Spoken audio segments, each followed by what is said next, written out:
السلام علیکم۔ آج آپ کے لیے لے کر آئے ہیں محبت لازم ہے جانا کی ایپیسوڈ نمبر 3۔ ناول کی رائٹر ہیں ایمن رضا، اور جیسے کہ ہر بار بولتے ہیں کہ پلیز چینل کو سبسکرائب کیجیے گا، بیل آئیکن کو پریس کیجیے گا، اور ویڈیوز پہ اچھے اچھے سے لائکس اور کمنٹس کیجیے گا تاکہ ہمیں بھی موٹیویشن ملے اور ہم آپ کے لیے اچھے اچھے نئے ناولس اور بھی لے کر آ سکیں۔ ایپیسوڈ شروع کرتے ہیں۔ بڑے سے مال میں پارٹی کا ایک زبردست سا اہتمام کیا گیا تھا۔ ہر جگہ لائٹنگ اور ڈیکوریشن سے ہال منور تھا۔ ہر طرف عورتوں اور مردوں کی ٹولیاں کھڑی تھیں۔ یہ سراسر بزنس پارٹی تھی، جہاں کپلز کے ساتھ ساتھ وسیع تعداد کیمرہ مینز اور رپورٹرز کی بھی تھی، جو ادھر ادھر بکھرے مشہور بزنس مین سے ان کا انٹرویو لے رہے تھے۔ جبھی ایک دم ہال میں افراتفری مچی، کیونکہ داخلی دروازے سے جانے مانے بزنس مین داؤد اور اس کی وائف داخل ہو رہے تھے۔ رپورٹرز اور کیمرہ مینز کا جمع غفیر ان دونوں پر جھپٹا اور کھڑا کھڑ اور دھڑا دھڑ ان کی تصویریں کھینچنے لگا۔ وہ ان سب کو ایکسکیوز کرتے ہوئے اندر کی جانب بڑھے، جہاں شمس چغتائی کھڑا اپنا انٹرویو دے رہا تھا۔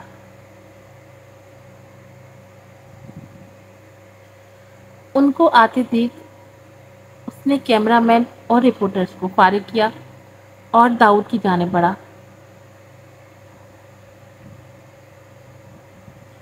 کیسے ہیں شمس صاحب؟ داؤد نے اس سے مصافحہ کرتے ہوئے پوچھا۔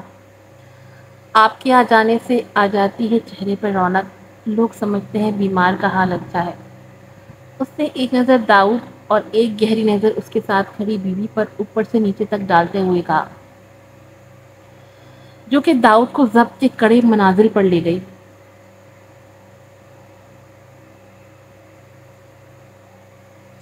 کیسا لگا آپ کو پہلا ایوارڈ ہار کر؟ شمس چغتائی نے طنزیہ لہجے میں داؤد سے پوچھا۔ یہ تم بھی جانتے ہو اور میں بھی جانتا ہوں کہ یہ ایوارڈ تم نے کیسے جیتا ہے، کیونکہ میں تمہاری طرح لوگوں کو خریدتا نہیں ہوں۔ داؤد کے لہجے میں نہ جلن تھی نہ ہی حسد، وہ بس پرتبش لہجے میں بولا۔ شمس جل بھن کر رہ گیا، اتنی محنت کر کے بھی وہ داؤد کے چہرے پر ایک شکن تک نہ دیکھ سکا تھا۔ واقعی؟ کیا اتنا جانتے ہیں آپ مجھے؟ شمس نے طنز کیا۔ ویسے ایک بات بتاؤ، یہ اتنے ممبر تم نے اپنی طرف کر کیسے لیے؟ داؤد نے دوستانہ لہجے میں کہا۔ کیا کروں داؤد صاحب، لوگوں کی کمزوریوں پر نظر رکھنا آپ سے ہی تو سیکھا ہے۔ اس نے داؤد کی بیوی پر ایک گہری نظر ڈالتے ہوئے کہا۔ اچھا، لیکن مقابلہ تو برابر کے لوگوں میں ہی اچھا لگتا ہے، داؤد نے ہنستے ہوئے طنز کیا۔ وہ پچھلے 5 سالوں سے بزنس مین تھا، جبکہ داؤد کو 3 سال ہی ہوئے تھے، اور وہ کامیابی کی منازل طے کرتا چلا گیا تھا، اور 3 سالوں سے لگاتار بیسٹ بزنس مین کا ایوارڈ جیت رہا تھا، جو کہ شمس چغتائی سے ہضم نہیں ہو رہا تھا، اور 3 سال بعد آج وہ رشوت دے کر ایوارڈ حاصل کر چکا تھا۔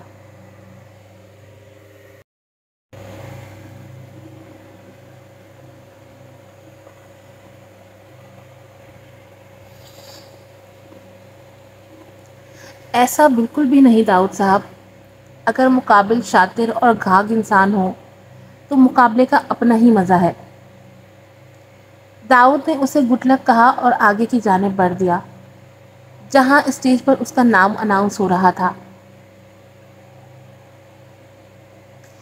ساتھ کھڑی داؤد کی بیوی کی آنکھوں میں شمس چغتائی کو دیکھ کر ایک چمک آئی تھی۔ اس کی نظر میں پسندیدگی صاف دیکھی جا سکتی تھی۔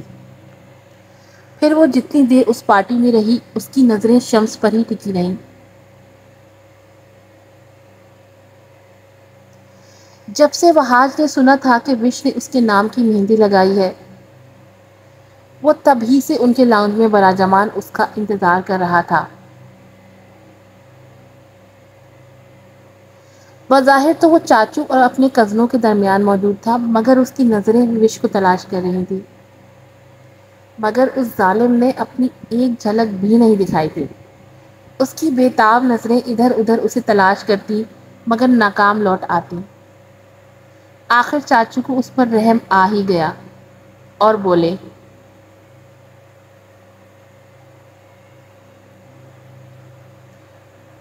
برخودار، وش اوپر ہے، شاید تم اس سے ملنے آئے تھے، مگر ہم تمہیں مل گئے۔ چاچو نے شرارت سے اس کی ٹانگ کھینچتے ہوئے کہا، جبکہ سب کے چہروں پر دبی دبی ہنسی نظر آنے لگی۔ وہ جلدی سے اٹھا اور شرمندہ سا سر کھجایا، پھر اوپر کی جانب دوڑ کھڑا ہوا۔ اوپر چڑھتے ہوئے اس نے ایک پلر کے پیچھے سنہری آنچل دیکھ لیا تھا۔ اس کی رفتار میں تیزی دیکھ اوپر کا پورشن چھن چھن کی آواز سے گونج اٹھا۔ یقیناً وہ وش کی پائل کی آواز تھی۔ کبھی وہ ایک پلر سے دوسرے پلر تک جاتا، لیکن وہ اس کے پیچھے سے فرار ہو کر نکل جاتی۔ وش، میں آخری دفعہ کہہ رہا ہوں، باہر نکل آؤ، ورنہ تمہیں سزا ملے گی۔ اس نے مصنوعی غصہ ہوتے ہوئے کہا۔ کبھی نہیں، اس کی شرارتی آواز گونجی۔ اچھا جی، تو ایسی بات ہے۔ اس نے منہ پر ہاتھ پھیرتے ہوئے کہا۔ وہ ایک پلر تک گیا جب وش اس کے پیچھے سے پھرتی سے گزرنے لگے۔ اس نے فوراً بنا مڑے اس کا ایک ہاتھ پکڑ کر کھینچا اور پلر کے ساتھ لگایا اور اس کے دائیں بائیں بازو رکھ کے اس کی جانے کی راہیں مسترد کر دی۔ اب بتائیں میڈم، کہاں جانے کی تیاری ہے؟ مجھ سے چھپ رہی تھی؟ وہاج نے آئی برو اچکاتے پوچھا، جس کے جواب میں اس نے بڑا برا سا منہ بنایا۔ اسے اپنے پکڑے جانے کا افسوس تھا۔ اب مجھ سے چھپنے کی سزا تو ملے گی نا؟ وہاج نے وش کو گہری نظروں سے دیکھتے ہوئے کہا۔ اس کے اس طرح دیکھنے پر وہ سٹپٹائی اور ادھر ادھر دیکھنے لگی۔ وہاج وش کے نزدیک ہوا، اتنی قربت پر وش کا چہرہ سرخ ہو گیا، ماتھے پر پسینہ چمکنے لگا اور ہتھیلیاں نم ہو گئیں۔ اس نے کہاں دیکھی تھی وہاج کی اتنی قربت؟ وش کی تو حالت ہی پتلی ہو گئی۔ وہاج، اس نے ڈرتے ڈرتے اس کا نام لیا اور اپنے سوکھے ہونٹوں کو زبان سے تر کیا۔ وش کی اس حرکت پر وہاج کی نظریں وش کے گلاب جیسے لبوں پر ٹک گئیں، جس سے وش کی جان پر بن آئی۔ وش نے فٹافٹ ہونٹ بیچ لیے۔ اس کی اس معصوم سی حرکت پر وہاج اپنی مسکراہٹ ضبط کر کے رہ گیا۔ وہ اس کے اور قریب ہوا اور اس کے ماتھے پر لب رکھ کر اسے معتبر کیا۔ وش نے شرما کر پلکوں کی چلمن گرائی۔ اس کی آنکھوں کی نزاکت دیکھ کے اس نے باری باری ان دونوں پر بھی لب رکھے اور کہا، قیامت خیز ہیں آنکھیں تمہاری، آخر خواب کس کے دیکھتے ہو؟ اس نے پشتو زبان میں اس کی آنکھوں کی تعریف کی۔ وہاج نے اس کی رخسار دیکھے جو شرم و حیا سے تپ اٹھے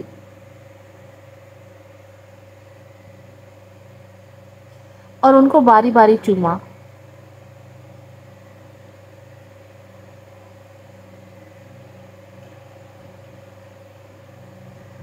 سو دیکھ کر تیرے رخسارو لب یقین آیا کہ پھول کھلتے ہیں گلزار کے علاوہ بھی۔ وش کی حالت تو ایسی تھی کہ کاٹو تو بدن میں لہو نہیں۔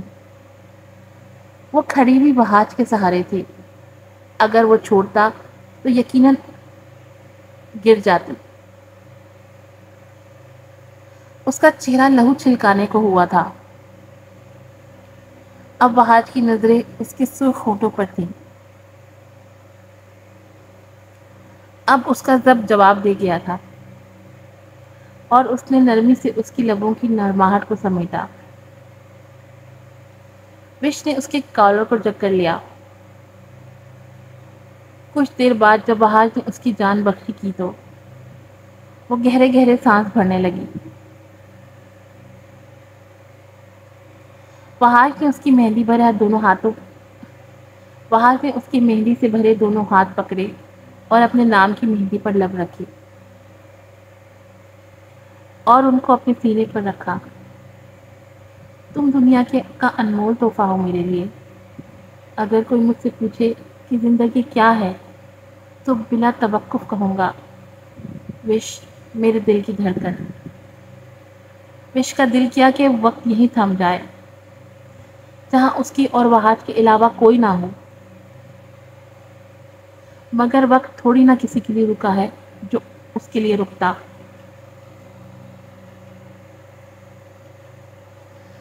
ریان اور ایان اپنے بابا کے ساتھ بیٹھ کر ناشتہ کر رہے تھے جب ان کے باپ کو ان کی غیر معمولی خاموشی محسوس ہوئی۔ کیا بات ہے میرے ٹائیگرز، آج بہت خاموش ہیں، اس نے اپنا لہجہ بشاش بناتے ہوئے کہا۔ ریان نے ایک نظر ایان، جو کچھ زیادہ ہی افسردہ نظر آ رہا تھا، اس پر ڈالی، پھر اپنے باپ کو دیکھا۔ ڈیڈ، آج مدرس ڈے ہے۔ ریان اداس سا بولا۔ اس بات پر کچھ دیر کے لیے خاموشی چھا گئی۔ ماحول میں بس چھری اور کانٹوں کی ٹک ٹک کی آوازیں آنے لگیں۔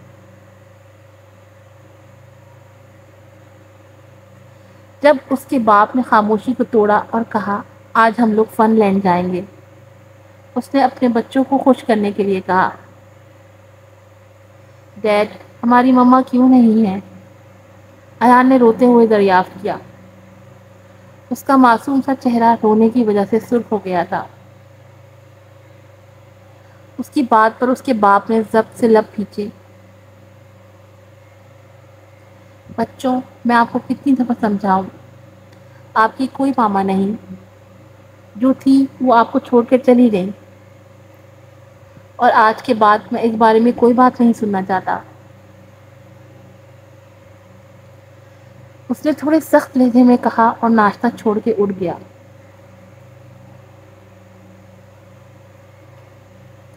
اس نے اپنے دونوں بچوں کا ماتھا چوما اور لیپ ٹاپ بیگ اٹھا کر چلا گیا۔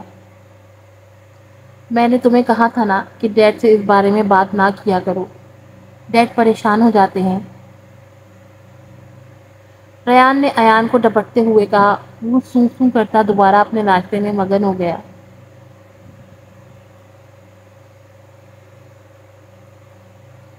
آج وہ اسمبلی سے کچھ دیر پہلے ہی آ گئی تھی، کیونکہ بس ٹائم پر مل گئی تھی۔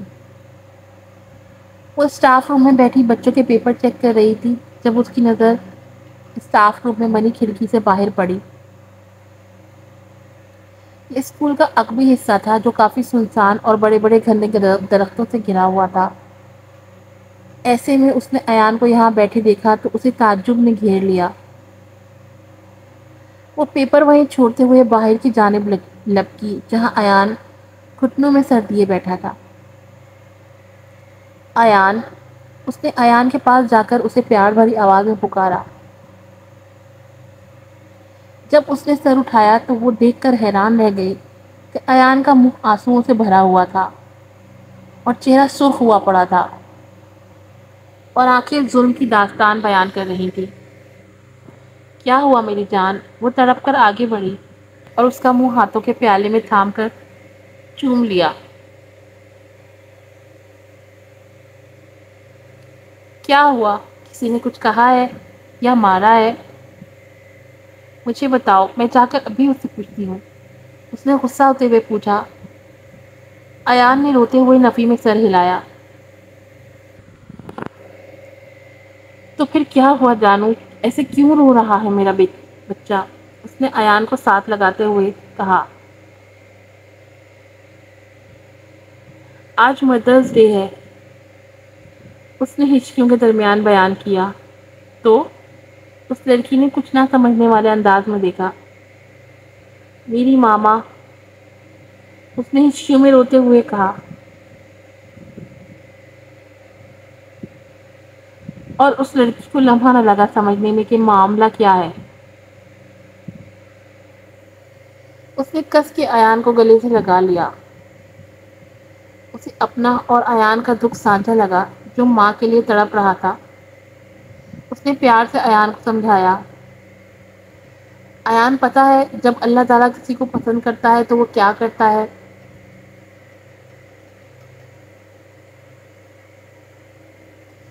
ایان نے معصومیت سے نفی میں سر ہلایا۔ وہ اس شخص سے جس کو وہ سب سے زیادہ پسند کرتا ہے لے لیتا ہے اور دیکھتا ہے کہ بندہ آزمائش میں پورا اترتا ہے یا نہیں۔ آپ کو اللہ کا فیوریٹ بندہ بننا ہے یا نہیں؟ جب ایان کو کچھ بات سمجھ میں آئی تو اس نے ہاں میں سر ہلا دیا۔ ویری گڈ، تو اب آپ اداس نہیں ہوں گے؟ اس نے پیار سے سمجھایا۔ لیکن جب مجھے ماما کی یاد آئے گی تو میں کیا کروں؟ اس نے بھولپن سے پوچھا۔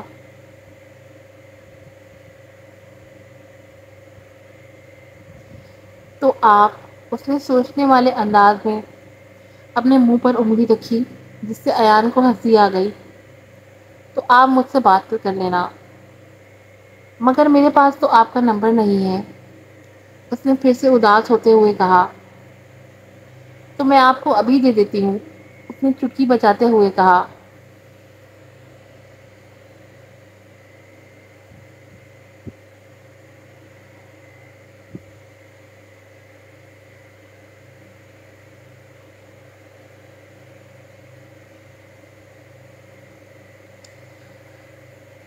اسے اپنا نمبر لکھ کر دیا۔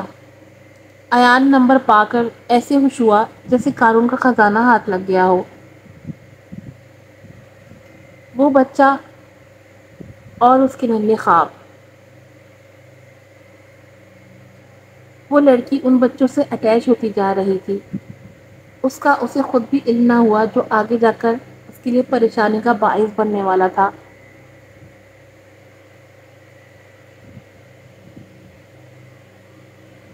داؤد اسٹیج پر ڈائس کے سامنے جا کر کھڑا ہو گیا جہاں اسے کیمرہ مینز کے سوالات کے لیے بلایا تھا۔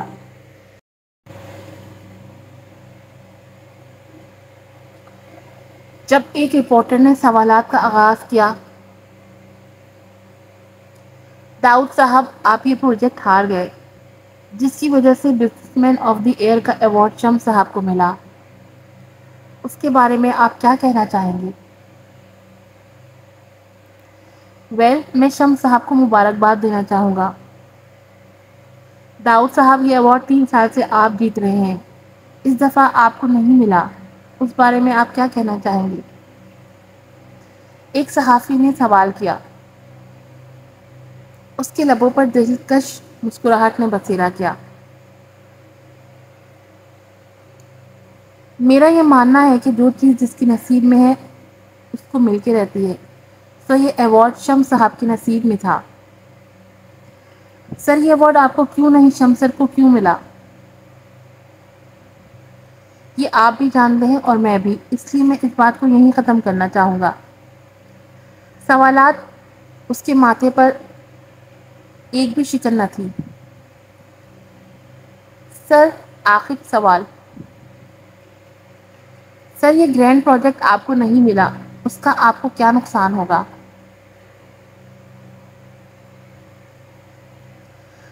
اس سوال کے سنتے ہی اس کے چہرے پر ایک فاتحانہ مسکراہٹ ابھری، جیسے کنگ میکر کو اسی سوال کی امید ہو۔ میں کہنا چاہوں گا اس میں میرا نہیں بلکہ اس مقابل کمپنی کا نقصان ہے جس نے میرے سے پارٹنرشپ نہیں کی۔ تو کیا یہ غرور نہیں ہوگا؟ ایک صحافی نے طنز کیا۔ آپ کیسے کہہ سکتے ہیں کہ مقابل کو نقصان ہوا؟ یہ تو آنے والا وقت ہی بتائے گا جب اس کمپنی کو لاس ہوگا، کیونکہ اس کے پروڈکٹ کا معیار زیادہ دیر تک ٹک نہیں پائے گا۔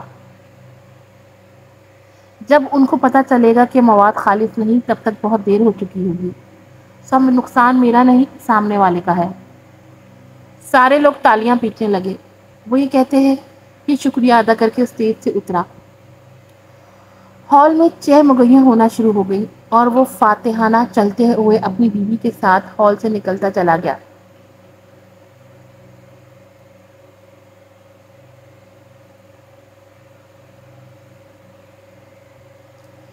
پیچھے شمس کے دل میں بھامڑ جلنے لگے اور اس نے داؤد کو برباد کرنے کا پکا انتظام کر لیا۔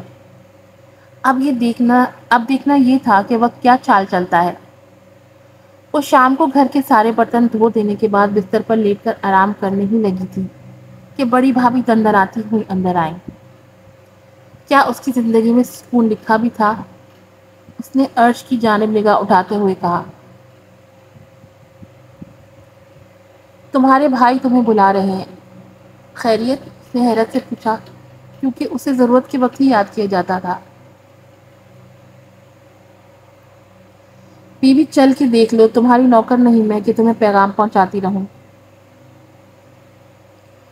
بھابھی نے تو لگتا تھا انگارے چبائے ہیں، اور دوپٹہ لیتے ہوئے بھابھی کے پیچھے چل دی، جہاں لاؤنج میں اس کے سارے بھائی براجامان تھے اور بھابیاں بھی ان کی رہنمائی میں بیٹھی تھی۔ وہ ان سب کو اکٹھا بیٹھا دیکھ کر دل میں آلتو جلالتو کا ورد کرتی آگے بڑھی، کیونکہ جب بھی سب اکٹھے بیٹھتے تھے تو شامت ہمیشہ اسی کی آتی تھی، چاہے اس کی غلطی ہو یا نہ ہو۔ اب بھی وہ لرزتی ہوئی آگے بڑھی اور پوچھا، جی بھائی، آپ نے بلایا؟ بڑے بھائی نے ہنکارا بھرا اور بات شروع کی، ہم سب نے مل کر تمہارے لیے فیصلہ کیا ہے۔ اس کے اوسان خطا ہوئے۔ کیسا فیصلہ؟ اس نے ڈرتے ہوئے پوچھا۔ ہم نے تمہاری شادی طے کر دی ہے، اسی مہینے کے آخر پر۔ مہر کا وجود سناٹوں کی زد میں آ گیا۔ کیا؟ نہ چاہتے ہوئے بھی اس کا لہجہ کپ کپایا، ٹانگیں بھی لرزنے لگی، بلکہ انہوں نے اس کا بوجھ اٹھانے سے انکار کر دیا، جس کی وجہ سے وہ دھم سے زمین بوس ہوئی۔